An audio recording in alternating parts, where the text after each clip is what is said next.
Good evening friends. स्वागत है आपका एग्जाम क्रैकर्स के ऊपर। और आज हम साइंस एंड टेक्नोलॉजी का टॉपिक पढ़ेंगे, how India test for COVID 19। तो कोविड 19 काफ़ी ज़्यादा समस्या बन चुकी है वर्ल्ड ओवर। तो इससे काफ़ी ज़्यादा डेथ्स भी हो रही हैं, जैसे आपने देखा। तो इंडिया में भी काफ़ी ज़्यादा सफरिंग्स देखने को मिली हैं बिकॉज ऑफ कोविड 19।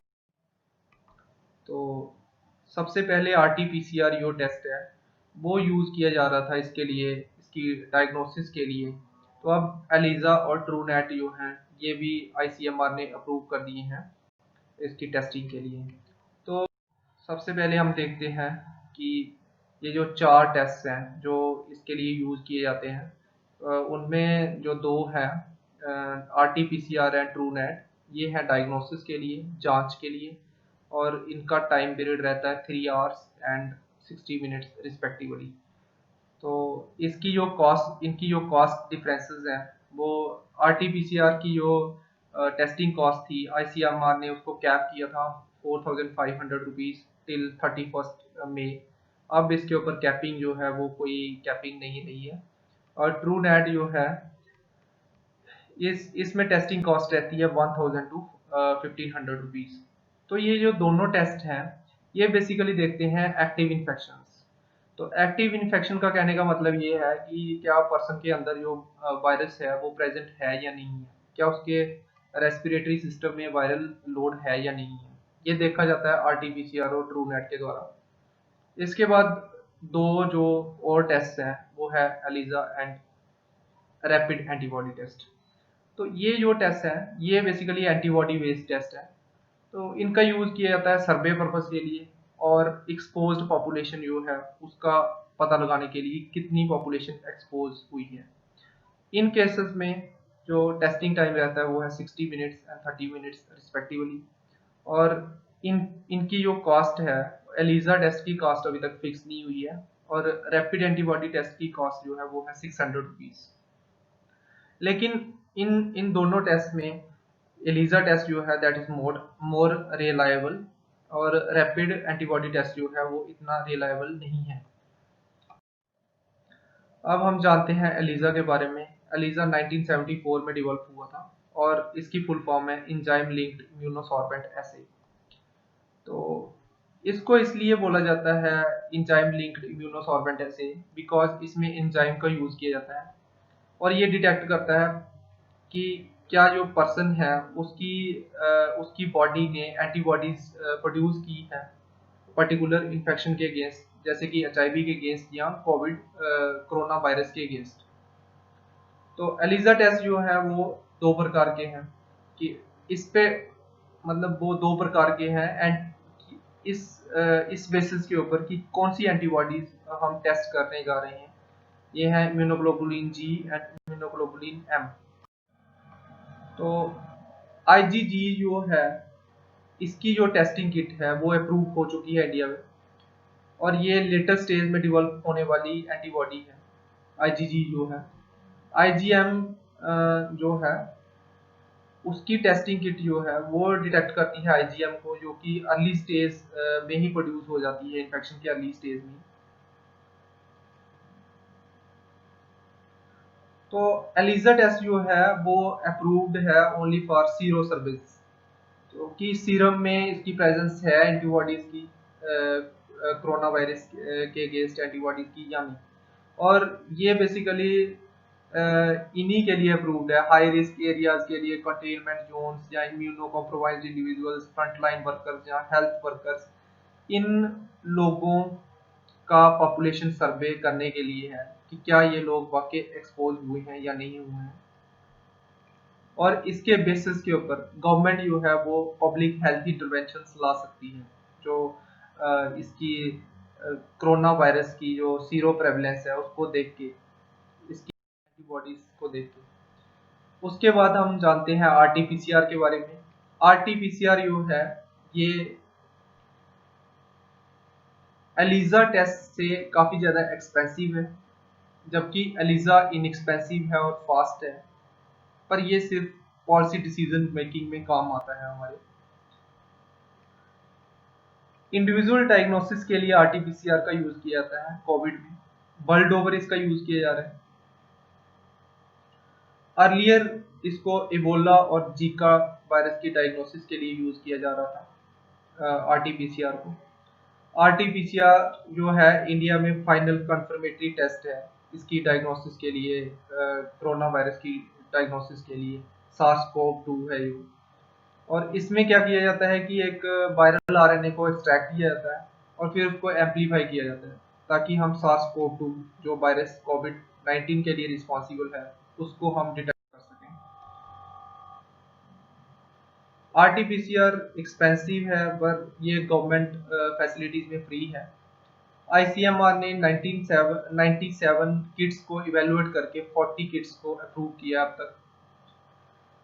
इसमें जनरली जो नेजल या ओरल स्वैब से ही सैंपल लिया जाता है, पर हमारे पास और भी ऑप्शंस हैं। हम ब्रोंकोस्कोप का यूज़ करके ब्रोंको एल्वियोलर लैबेस जो है उससे भी हम जो है इस मेथड का यूज़ करके लंग्स से फ्लूइड ले सकते हैं।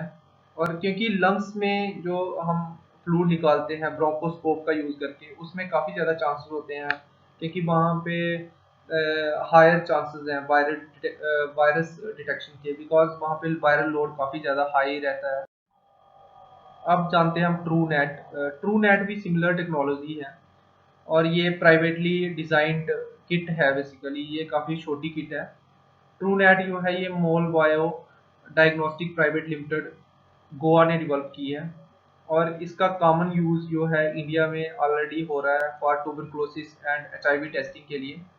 अब आईसीएमआर ने ट्रू नेट को इसकी कोविड की स्क्रीनिंग और कंफर्मेशन के लिए इसको अप्रूव कर लिया है।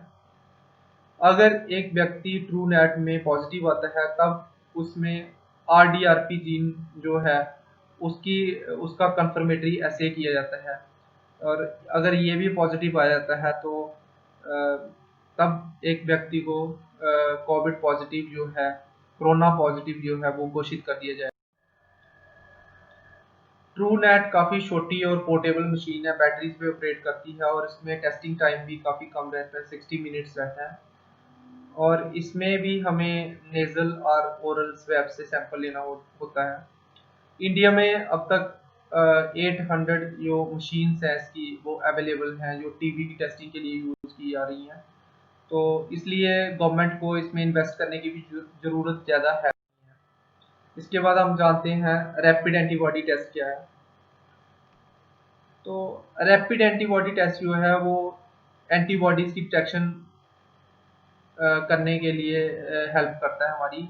इसमें हम ब्लड सैंपल्स लेते हैं और इसमें लेकिन काफ़ी ज़्यादा फॉल्स रिजल्ट आने के चांसेस रहते हैं, इसलिए इसको सिर्फ पॉपुलेशन सर्वे के लिए ही अप्रूव किया है।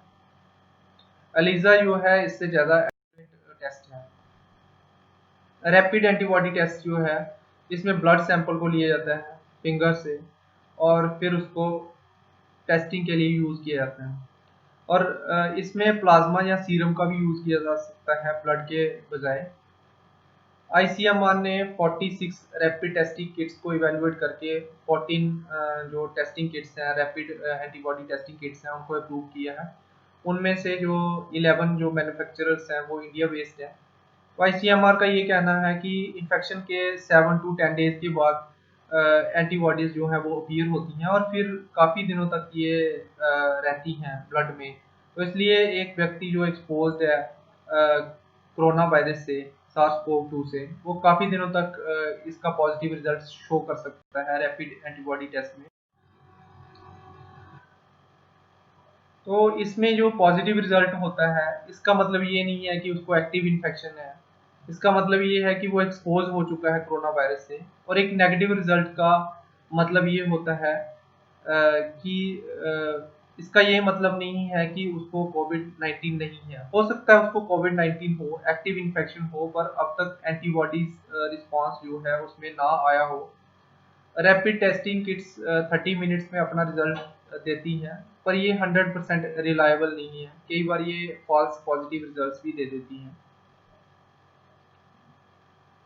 हालांकि जो एलिजा टेस्ट है उसमें थोड़ा टाइम ज़्यादा लगता है, लेकिन इसकी काफ़ी ज़्यादा बेटर रिजल्ट्स हैं एलिजा टेस्ट के, क्योंकि इसमें जो रीजेंट फॉर्मुलेशन हैं वो डिफरेंट हैं और इंजाइम बेस्ड है, इसलिए इसमें काफ़ी ज़्यादा अच्छा रिजल्ट आता है।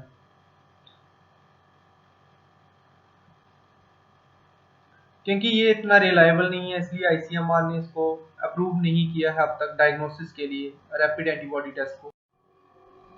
अब हम देखते हैं कि कौन सा टेस्ट कब यूज़ करना है। तो इसके लिए हमारे दिमाग में पर्पस होना चाहिए कि हमें किसके लिए टेस्टिंग करनी है। क्या हमें डायग्नोसिस करना है या सर्वे करना है, ये इस पे डिपेंड करेगा कि हम कौन सा टेस्ट कब करें। अब जो व्यक्ति एक्सपोज्ड है, पर्सन जो एक्सपोज्ड है कोरोना वायरस से, तो उसमें वायरल लोड काफ़ी हाई होगा इनिशियल। तो इसलिए आरटीपीसीआर और ट्रू नेट टेस्ट जो हैं वो उसके पॉजिटिव आएंगे। पर अगर पर्सन जो है उसमें एंटीबॉडीज नहीं है उस समय, तो एलिजा और रैपिड टेस्ट उसके नेगेटिव आएंगे।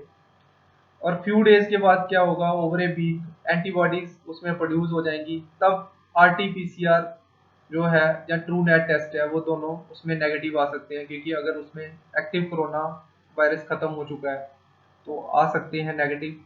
तो एलिजा और रैपिड टेस्ट जो है वो तब पॉजिटिव आएंगे, बिकॉज उसमें एंटीबॉडीज प्रोड्यूस हो चुकी हैं सार्स कोव 2 के अगेंस्ट। अब जो हमारे डॉक्टर्स हैं वो मेनली रिलाई कर रहे हैं जांच के लिए और ट्रीटमेंट के लिए, एक्टिव इन्फेक्शंस की ट्रीटमेंट के लिए आरटीपीसीआर के ऊपर। और जब एक पर्सन आरटीपीसीआर में उसका टेस्ट जो है वो पॉजिटिव आता है, तो उसको आइसोलेट किया जाता है। और अगर उसमें सिम्टम्स अपीयर होते हैं तब उसको ट्रीटमेंट के लिए भी उसका ट्रीटमेंट किया जाता है। तो एक जो पॉजिटिव रिजल्ट आता है एलिजा या एंटीबॉडी रैपिड एंटीबॉडी टेस्ट में, उसका मतलब ये नहीं है कि पर्सन को आइसोलेशन चाहिए या वो एक्टिवली अब उसको इन्फेक्शन है। इसका सिंपली मतलब है कि वो पर्सन एक्सपोज हो चुका है वायरस से और इसलिए उसमें एंटीबॉडीज हैं।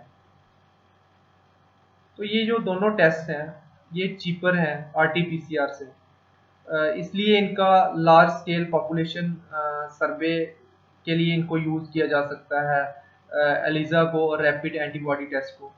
और ये इसके लिए यूज़ किए जा सकते हैं कि कितना वाइड स्प्रेड है हमारा जो इन्फेक्शन है। और इसे इससे जो गवर्नमेंट है वो इंटरवीन कर सकती है, कोई पब्लिक हेल्थ पॉलिसी ला सकती है इसको देखते हुए। That's all friends, thank you.